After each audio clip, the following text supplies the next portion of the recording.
Hey guys, Dusty here. Today I'm going to be giving my full review on the Asics Novablast 2. And as many of you know, the Novablast 1, it kind of took the running world by surprise. It was the first time that Asics featured their Flight Foam Blast midsole, and the Novablast was a really fun, bouncy ride that a lot of people liked. One common issue a lot of runners experienced though was that the first version of the Novablast had a little bit of instability, especially kind of side to side. It was a really nice shoe running in a straight line, but it did feel a little bit unstable. So let's get into the review on the new one and find out if they've fixed the instability issues and what I think about the shoe. So we'll get started with the stack height, and they've actually changed that slightly in the new version. So they've lowered the stack height slightly, so you're going to have a 30mm stack height in the rear and 22 in the forefoot for a heel to toe drop of 8mm.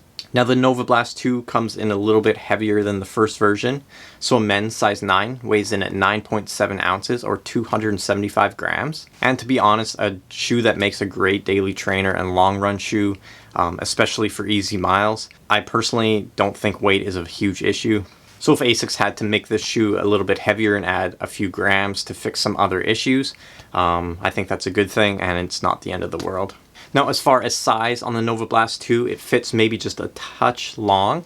So I think most of you out there, you're going to want to go down half a size when you pick up a pair of these. Now we'll talk about the upper. They've made quite a few subtle little changes to the shoe, but all for the better. So the mesh itself breathes just fine. It's much softer in this new version. The tongue on the original Novablast was not gusseted. They've added a gusset now. They've also added a couple of plastic pieces on either side of the heel to just give it even more stability yet. And then inside the heel collar, a lot more padding and cushion, which is nice. Oh, and they've added a pull tab, which is always nice on a shoe. Now we'll talk about the midsole. So the Flight Foam Blast midsole is what made the first shoe so special for many of us runners. Unlike almost every other Asics shoe that has came out over the past couple of decades, no gel featured in this shoe. The first version of the shoe didn't feel anything like an Asics, and you're going to get a very similar feel out of this midsole that you did out of the first Novablast. So still very soft, very bouncy, maybe a touch more responsive as well. And they've changed the midsole in a couple of ways. First of all, they've changed the stack height, which I already talked about. And then they've also changed how they've constructed the midsole, kind of from the midfoot to the rear. You can see on the new one, they've kind of broken the back of the midsole into two different pieces. And that's just going to help when the shoe compresses. It's not going to feel as unstable as the first shoe did. So the midsole compresses in a more stable way, but it's still going to be that soft, bouncy ride that we loved so much in the first version. So if you haven't guessed it by now, Asics took all the appropriate steps in making the shoe a lot more stable than the first version. They did a great job doing that, making all these little changes. But I'll talk more about that in a couple of minutes. Let's talk about the outsole for now. So the Novablast 2 outsole is very similar to the first version. Asics is using their high abrasion rubber, which they always do a great job. It's always an extremely durable rubber when Asics puts that on their outsole. Now I have about 138K or 86 miles on my pair of Novablasts, and you can see there's basically no wear whatsoever to the rubber on the outsole. And I think as far as durability wise, you're going to get like 600-700 kilometers out of this shoe, or 500-600 miles. Okay, so what are my thoughts on the Novablast 2? The OG Novablast was probably my shoe of the year. I think it was for 2020. And I gotta say, I like the second version of the shoe even more. My biggest complaint on the first shoe, like many of you, was the instability on the shoe.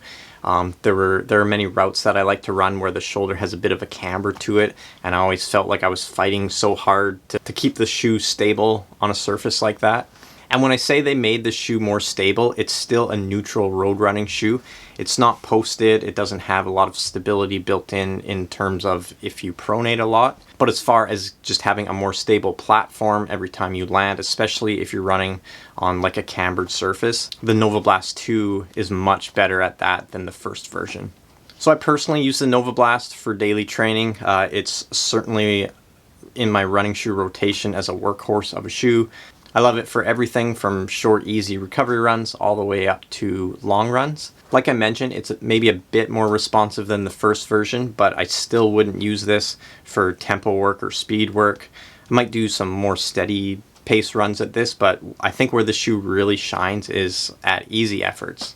And I really believe that my legs feel a lot less beat up after doing a long, easy run in the shoe. You know, I think you hear that from a lot of runners when they run in like the Nike Vaporfly, that the Zoom X foam really saves your legs for later on in the race. And I think as far as a training shoe goes, same sort of deal when it comes to this Flight Foam Blast midsole.